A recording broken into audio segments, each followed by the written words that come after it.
Black history is oftentimes confined to the books and chapters that sit on the shelves at many libraries. But as Anthony Antoine reports, one little girl in 3rd Ward brought the story of Dr. Martin Luther King Jr. and his dream to life.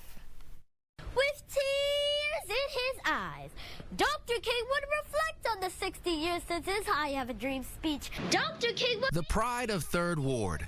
Injustice anywhere. Begins at Blackshear Elementary School. Today, we have risen from the dark and desolate valley of segregation. And 4th grader Montoia Murray exemplifies those ideals. We have made justice a reality. And my children have carried on my legacy. And I am just amazed at the growth that has transpired in her life. Her voice has gotten so powerful. What are you reading? Who was Coretta Scott King? Since kindergarten, librarian Rhonda Miller-Eaglin has had a front seat to Montoya's growth. She always did have this strong speaking voice, but now she has pizzazz with it. That talent hidden no more. Dr. Martin Luther King Jr., tell us about his dream. It was on full display at the Foley MLK Jr. oratory competition. The topic was, how would Dr. King reflect on the 60 years since his I Have a Dream speech?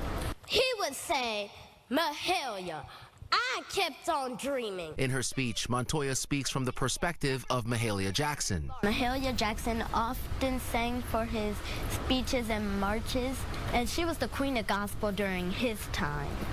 So I said I wanted to pretend to be Mahalia, and I did just that. She then transitions to the perspective of Dr. King. Dr. King's last words would be to you. He would say, my life was worth sacrificing because I was fighting for you. You deserve the right to a free public education.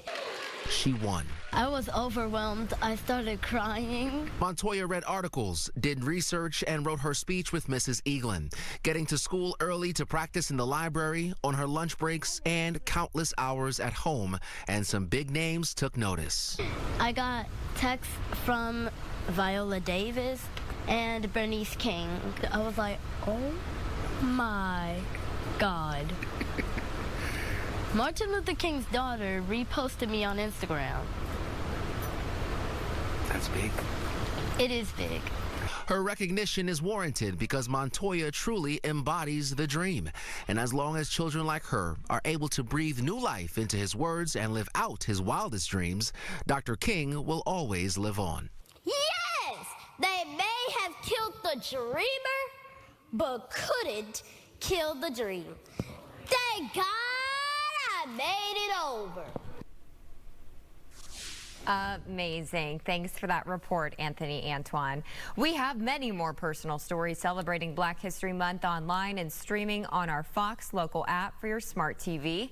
There you can also hear from some of our on-air personalities about what Black History Month means to them.